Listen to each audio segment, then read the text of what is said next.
asalaamaaleykum mbokk yi ni suivre ci Daaray Technologie ñu ngi leen di gërëm te di leen jaajëfal dal leen ak jàmm ci seen nouvelle vidéo alors donc tey jii ñuy jàng benn concept bu am importance ñu koy wax les dégradés n'est-ce pas en CSS. alors ci CSS nag am na ñetti façon dégradé am na lu ñuy wax linéaire gradient mooy les dégradés linéaires am na lu ñuy wax radial gradient mais aussi am na lu ñuy wax conique gradient. alors donc ñun dañuy commencer donc uniquement sur linéaire gradient. Pour cela créer naa fii benn fichier d'abord benn dossier ma tuddee ko les dégradés ma créer benn fichier 1 underscore linéaire gradient. donc excusez-moi fii gradient voilà au lieu de A. Voilà, donc corriger en même temps fii aussi ma sélectionner tout ce qui est A ma def ko E. Voilà donc linéaire gradient bon dinañ expliquer déjà fii lan mooy linéaire gradient ñu def cas de pratique yi nga si mën a am yépp. donc après bu ñu paree ñu def benn exercice bu complet ci linéaire gradient ñu doog a attaquer radial gradient doog a attaquer conique gradient donc étape par étape. d'abord linéaire gradient bon mooy lan déjà donc dafay permettre de def transition de couleur donc sur une ligne linéaire. maanaam tey jii nga jël par exemple benn ligne linéaire ligne linéaire mooy lan par exemple benn ligne bu progressive supposons que batterie mën nañu wax genre ligne linéaire la nga bëgg a afficher par exemple ay couleurs yoo xam ne bokkuñu n'est-ce pas nga bëgg a afficher nga agencé ko boo xam ne day commencer suuf après nga am rouge bleu vert jaune rouge et cetera nga am plusieurs couleurs daal ci benn ligne donc boo bëggee am plusieurs couleurs ci benn ligne mën nga utiliser li ñuy wax linéaire gradient. alors linéaire gradient n'est-ce pas voilà donc pour cela créé naa fii juste benn div bi après moom laa bëgg ñu animer ko n'est-ce pas def ci du CSS def ko de telle sorte que on pourra afficher des gradients n'est-ce pas. pour le moment donc lii nii bu leen neexee ngeen xool ko bu leen neexee ngeen leen ko xool mais pour le moment donc duñ ci wax donc dañuy bàyyi ba def exercice ba comprendre ba def gradient yi ba comprendre exactement nan lay créer linéaire gradient et tout ça donc boo leen ko comprendre ñu doog a ñëw fii def exercice yi. alors donc pour cela donc créer naa fi benn div damay ñëw directement ci sama stylisation parce que fichier bi moo ko lancé donc pour le moment dara du affiché wu donc juste pour vous le montrer ma génn par exemple fichier 8 dem fichier ma génn fichier 8 donc fii foofu ma génn dossier 25 parce que maa ngi ci dossier 26 dugg dossier 26 n'est-ce pas dugg linéaire gradient. donc yéen a ngi koy gis dara affiché wul n'est-ce pas parce que xottu div kase la donc div bi pour mu affiché wu il faut que mu jox ko hauteur et cetera. donc pour le moment dama koy jox donc margin top d'abord bon mën naa sélectionner div bi pare margin top de 60 pixels par exemple. voilà juste pour mu am espace ci kaw div bi am espace bon pour le moment juste pour mu afficher damay def nii benn jaxase mélange juste que pour ngeen mën ko gis. voilà espace moom ak diggante ci kaw n'est-ce pas bu ma neexee sax ma def ko margin right margin left mais bon c'est pas grave fii mën naa ko jox directement benn hauteur de 300 pixels pour ñu mën a gis par exemple parce que tant que amul hauteur largeur bi sax c'est pas obligatoire mais tant que mu amul hauteur doo mën a gis par exemple affaire yi nekk ci biir. donc fii ñu def par exemple font weight font size par exemple ñu jox ko 30 pixels. donc pour le moment je pense que rien qu'avec ça rek baax na n'est-ce pas pour que ñu mën a commencer travailler ci linéaire yi. bon pour le moment damay effacer lii donc jëruma ci def benn background color parce que pour mu feeñ n'est-ce pas damay utiliser lu ñuy wax les linéaires. ok donc il y a plusieurs manières de faire sur les linéaires mais comme ni ma leen ko waxee woon sànq étape par étape lañ koy defee. d'abord toujours li ngeen war a comprendre que linéaires yi n'est-ce pas sur la propriété background lay dox maanaam da ngay utiliser background pour mën a defar lu ñuy wax linéaire gradient. donc fii mën naa ñëw directement ma def linéaire gradient fonction la n'est-ce pas fonction la donc fii bien sûr que génne nañ ko ci les fonctions mais comprendre que ni tout simplement les dégradés sont des fonctions hein. bon c'est parce que c'est un peu spécial et il y a beaucoup de choses à voir moo tax ma génne ko fii def ko 26 mais c'est une fonction lépp loo leen gis parenthèse rek xam leen ni fonction la. alors fii linéaire gradient yi bon damay commencer par exemple par tout n'est-ce pas nga ma def ko par exemple dinaa leen expliquer lépp bu leen am benn problème left n'est-ce pas donc comme dama leen a wax ni par exemple propagation couleur la transition couleur la maanaam mën nga ko jox couleur yu bari comme par exemple fii mën naa ko jox par exemple mën naa ko jox par exemple red virgule ma jox ko par exemple orange virgule ma jox ko bleu par exemple. Donc ça dépend de n'importe quelle couleur boo ko mën di jox fii bu ma neexoon ma continuer fii blue laa bëggoon wax en anglais blue donc bu ma neexoon ma continuer def virgule yellow virgule cyan virgule lime et cetera. Donc fii pour ma expliquer leen n'est-ce pas déjà en fait linéaire gradient bu dee da nga ko utiliser nii par exemple nga ñëw rek bind linéaire gradient parce que en réalité dafa am benn problème buy am ci linéaire gradient yi mooy navigateur yëpp ñoo du navigateur yëpp ñoo ko xam. Donc du navigateur yëpp ñoo accepter linéaire gradient yi donc toujours pour régler par exemple problème de compatibilité on peut utiliser lu ñuy wax les préfixes vendeurs mais pour le moment duñu utiliser préfixe vendeur n'est-ce pas préfixe vendeur benn affaire la booy def fii nii ci kanam linéaire gradient bi pour mu régler par exemple problème de compatibilité des navigateurs mais pour le moment dañ koy bindee nii bàyyi navigateur maanaam bu dee bindee nii nga ko bindee sans nga def préfixe vendeur da ngay bàyyi navigateur bi mu choisir par exemple voilà mu daal di détecter daal di deviner par exemple résolution bi alors fii dans ce cas foog da nga siy def par exemple tout bi mën naa utiliser to top left alors bu ma nekk to top left maanaam dama ko bëgg a wax ko ni gradient bi dafa war a jëm ci kaw mais ci kaw ban sens à gauche wala à droite ma ne ko à gauche loolu ngeen di comprendre si top left maanaam couleur yi nii nga koy agencé da ngay afficher rouge après nga afficher orange après nga afficher bleu mais boo koy afficher maanaam dafay jëm ci kaw ci fan gauche wala droite nga ne ko à gauche mooy left donc loolu lay signifier to top left. Maintenant bu ma nee ko top left loolu mooy borne supérieure gauche n'est-ce pas borne supérieure bu ma ko waxee mooy ci kaw borne inférieure bu ma ko waxee mooy ci suuf bu dee cadre la par exemple donc fii juste pour actualiser pour wan leen li ma bëgg a wax ma defee CTRL R yéen a ngi gis par exemple que fii affaire bi dafay jógee ci suuf dem ci kaw n'est-ce pas donc fii rouge lañ commencé après ñu dem orange après dem bleu donc voilà donc day top left laa ko wax donc fii top left. N'est-ce pas vers tout simplement en fait ci suuf jëm ci kaw ci suuf vers top left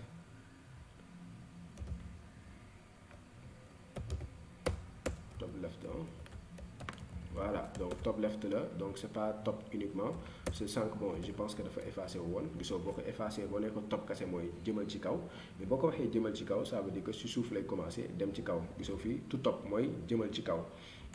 donc yéen a ngi gis ni rouge lay commencé daal di dem orange daal di dem bleu parce que ci kaw mais sànq dama ni ko top left donc top left normalement warul commencé ci suuf mais dafa war a commencé fii ci angle bi gis angle bi ngeen di gis moom mooy borne inférieure droite angle bi ngeen di def moom mooy borne inférieure gauche maanaam côté gauche inférieur boo ko déggee mooy ci suuf donc kon fii ci kaw mooy borne supérieure gauche fii ci kaw nii mooy borne supérieure droite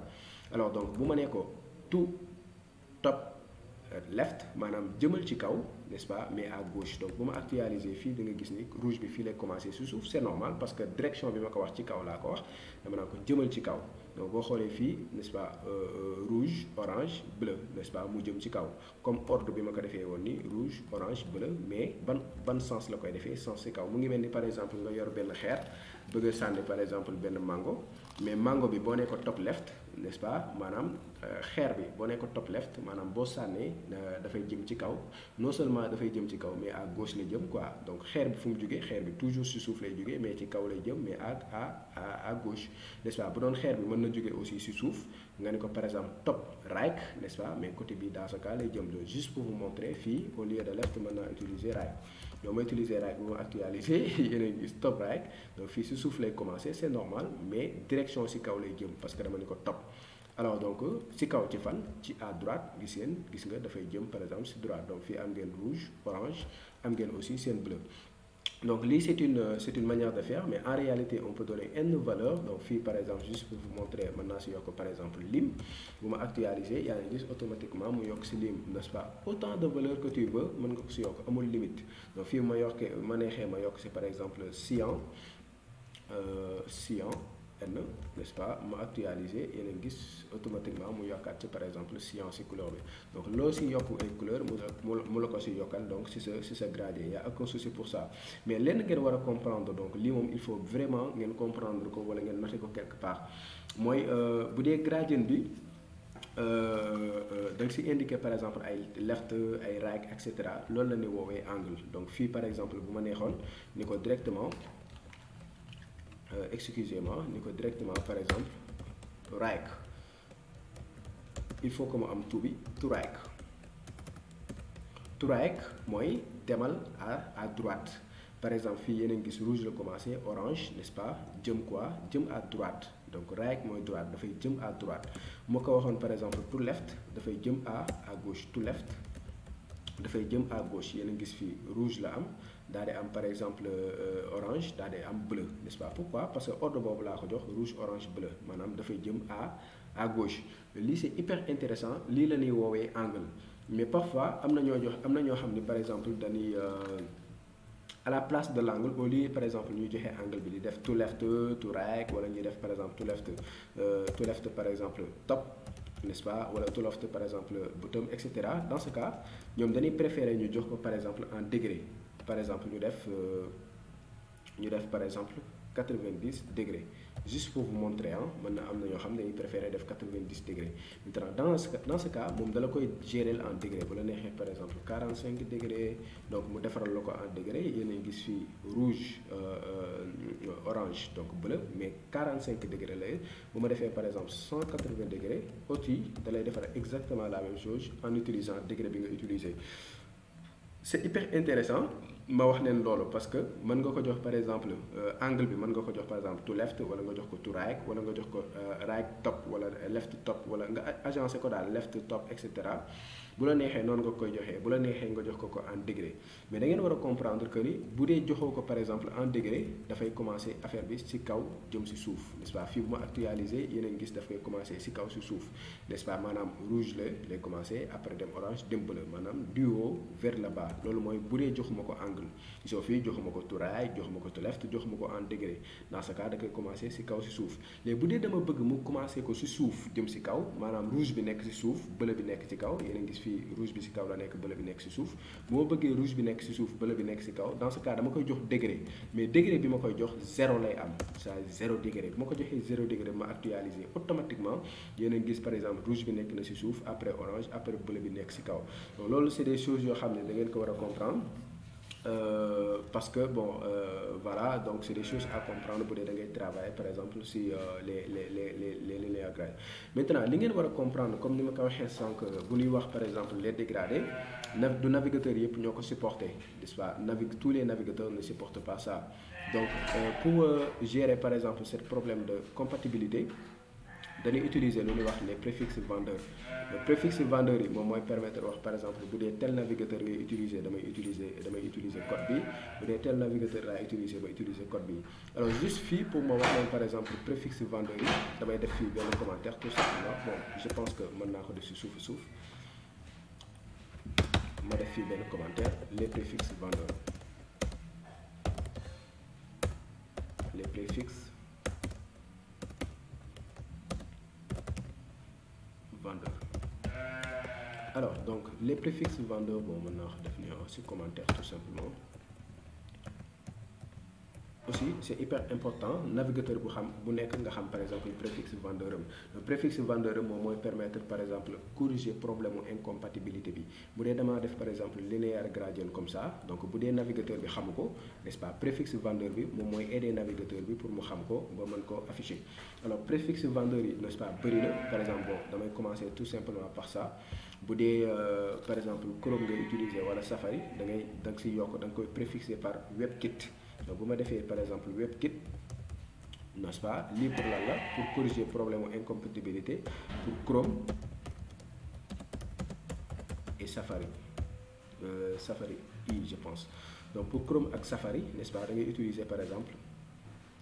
WKit tiré ci kanamam da ngay utiliser WKit tiré pour corriger les problèmes de compatibilité bu dee da ngay utiliser par exemple navigateur Mozilla Firefox n'est-ce pas Mozilla Firefox Firefox. Dans ce cas da ngay utiliser -moz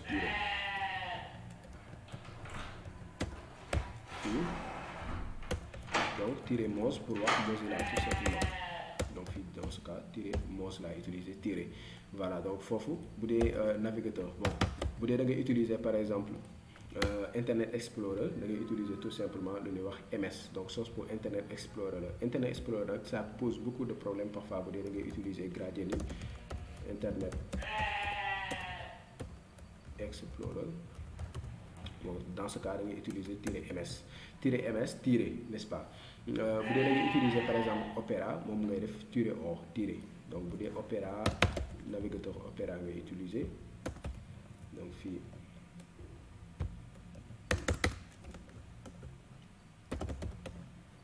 Opera da ngay utiliser fii tout simplement -o alors war ngeen a comprendre aussi que ni pour ma conseiller leen boo leen bañee par exemple seen gradient de fonctionner sur tous les navigateurs bu la neexee mën nga spécifier lépp en même temps, n'est-ce pas. Tey jii par exemple bon juste ma supprimer commentaire yi fii ma supprimer fii aussi ma supprimer, n'est-ce pas. Bon supprimer tout ça.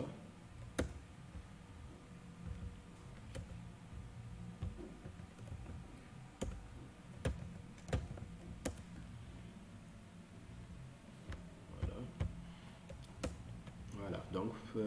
di nga gis par exemple ñoo xam ne dañ koy agencer par exemple nii lañ koy defee pour que ne wax que n'importe quel par exemple navigateur bu mu mën di utiliser par exemple bu dee par exemple Chrome laa utiliser wala Safari utiliser par exemple bii nii bu dee par exemple Mozilla Firefox laa utiliser link bi bu dee par exemple Internet Explorer laa utiliser bii bu dee par exemple Opera laa utiliser bii. Léegi en même temps am na si ñoo xam ne dañ si yokkuwaat beneen 5e ligne par exemple bi linéaire gradient lii mooy par exemple bu dee accepté woo lii lépp dañ lay bàyyi navigateur bi yow nga choisir par exemple ban moo adéquat ak lii mën a jox. Alors donc fii bu la neexee donc selon les navigateurs nga afficher par exemple quelque chose de différent. Par exemple mën naa wax par exemple commencer à left donc fii dama ko jox angle. Donc bu dee par exemple da ngay utiliser les préfixes vendeurs donc fii jamais nga def tout doo leen def tout. Loolu c'est tout simplement bu dee utiliser au préfixe vendeur gis ngeen fii defuma fi tirer dara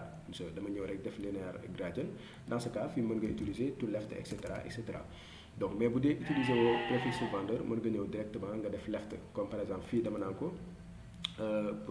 position de démarrage bi laa koy wax maanaam yow fan ngay tàmbalee. waaw bu ma commenté yii yëpp juste pour wan leen ma commenté yi, n'est-ce pas. Fii gauche laa ko wax, n'est-ce pas. Ma actualiser fii actualiser yéen a ngi gis gauche lay commencé loolu mooy position de départ, n'est-ce pas. Gauche lay commencé par exemple fii rouge orange bleu yéen a ngi gis daal di dem droite, n'est-ce pas. Bu ma nekkoon par exemple right toujours position de départ gisoo fii rouge lay commencé à gauche, n'est-ce pas, daal di dem orange doo ko dem bleu. Donc voilà, donc loolu la ñuy wax position de démarrage. Donc ba la neexee selon par exemple résolution bi ngay def, n'est-ce pas, ak préfixe vendeur yi nga changer par exemple couleur yi. Par exemple si dama naan ko bu dee Chrome laa utiliser et cetera mën nga utiliser left et cetera wala tout simplement nga bàyyi si exactement la même chose bu la neexee y a aucun souci pour ça. Donc voilà, donc je pense que c'est un peu ça. Donc fii donc left ñu bàyyi ko noonu et cetera bàyyi noonu nga je pense que fii mën naa utiliser tout simplement un tout wala bu ma neexee aussi ma bàyyi ko nii de toute façon bu ma actualiser yéen a ngi gis fii daf koy utiliser du haut vers le bas. Pourquoi? Parce que tout simplement yii yëpp 0 degré laa si def. Voilà, donc fii yëpp 0 degré laa si def mais fii bu ma neexoon par exemple ni ko tout right tout top par exemple right maanaam da ngay dem ci kaw à droite. Donc fii bu ma actualiser da ngay gis ni direction bi ci kaw la, n'est-ce pas, à droite, n'est-ce pas. Fii rouge la commencé orange, n'est-ce pas, bleu. Voilà, donc yii yëpp bu la neexoon par exemple nga def ci en même temps, n'est-ce pas, top right au lieu par exemple nga siy def 0 degré ma neexoon ma sélectionner 0 degré yëpp ma def si par exemple top right ma actualiser aussi même résultat lay am parce que presque bii boo ko xasee ba utiliser bon navigateur bi moom mooy defar résolution bi donc yii yëpp bu la neexee sax bu la neexee nga supprimer ko quoi. Donc voilà, juste pour bañ a am problème de compatibilité aussi bu la neexee aussi nga bàyyi si lépp. Donc je pense que c'était ça à ce niveau-là. peut-être juste ñu corriger par exemple exercice bi si la vidéo n'est pas trop longue. Donc fii lan la ñuy wax par exemple bon damay commenter tout ça hein. Donc je vais commenter tout ça ñu corriger exercice bi pour am assez de bagage. Fii dañuy wax lan un dégradé incliné de 45 degrés commençant en bleu finissant en rouge maanaam n'est-ce pas dañ koy incliné n'est-ce pas de 45 degrés comme ni ñu ko jàngee woon avec les degrés. Donc fii damay sélectionner tout simplement ça CTRL C ma daal di wàcc fii CTRL V. Donc fii damay utiliser directement 45 degrés ñu ne ñu lan dafay commencer en bleu finissant en rouge fii ñaari couleur rek lan la jox n'est-ce pas bleu rouge. Donc fii damay effacer commençant en bleu maanaam dégradé bi bleu lay commencer finissant en rouge red. Donc bu ma actualiser ñaari couleur kese lay am donc commençant en bleu finissant en rouge de 45 degrés. Donc voilà donc ça c'est très simple n'est-ce pas. Bon fii mën naa def nii pour wax que ni exercice bi bu ma neexee sax ma def correction exercice correction exo 2 points.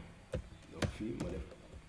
CTRL V CTRL 2 points pour wax que ni première question bi la tontu noonu. Donc ça c'est la première question. ñu jàll par exemple si deuxième question bi donc ma copier question bi fii mën naa tëj kii bi pour mu gën a leer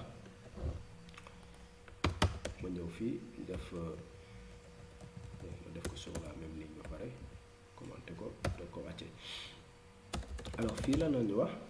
ñu defaat par exemple benn dégradé boo xam ne allant du bas vers le haut lan la wax du bas vers le haut voilà du bas vers le haut.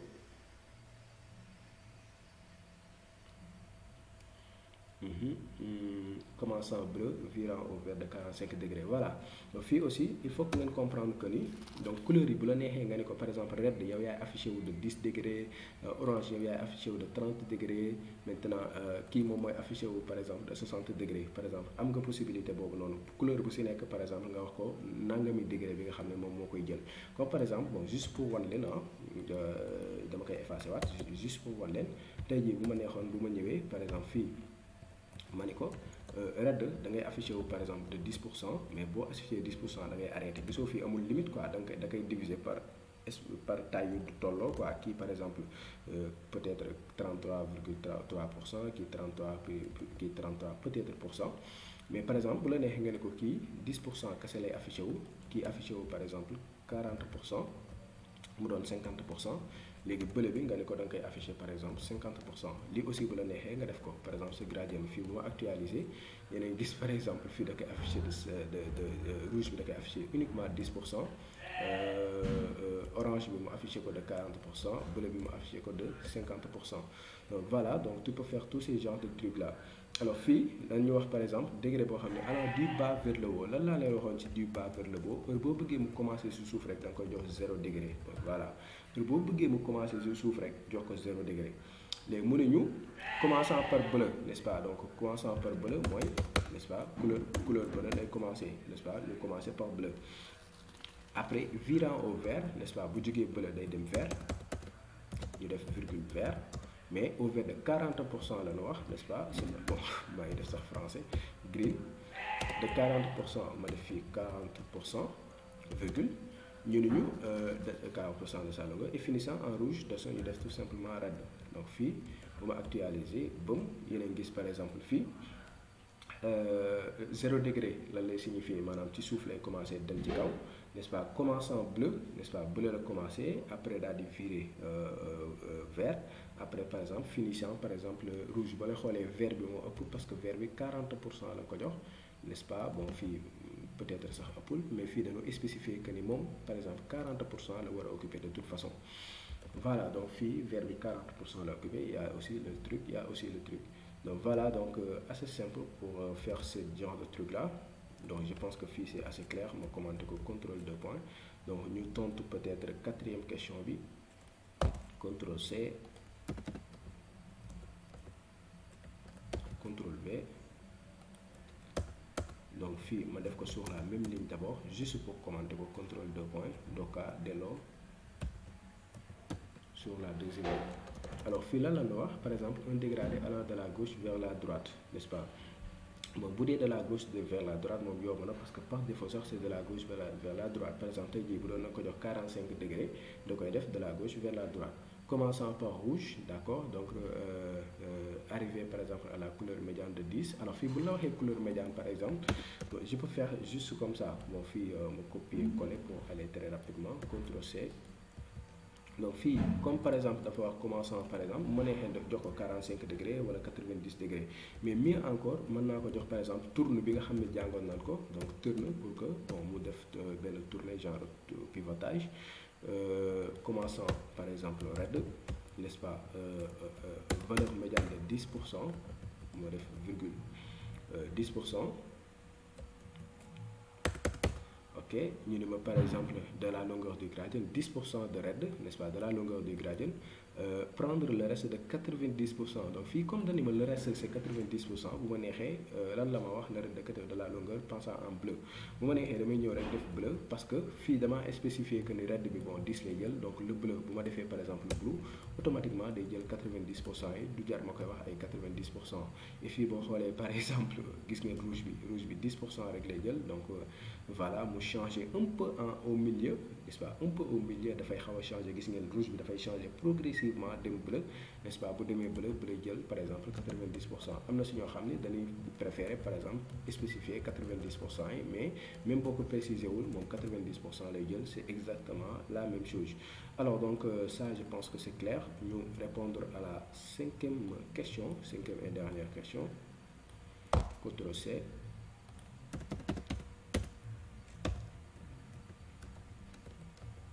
CTRL-V, donc ma def ko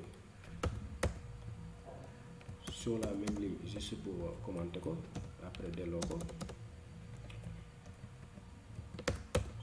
Ok, fii daf ñu wax par exemple ñu defar benn dégradé boo xam ni incliné de 45 degrés, n'est-ce pas, rien qu'avec ça je peux commencer, incliné de 45 degrés. ma ñëw fii CTRL-V, donc fii ma def 45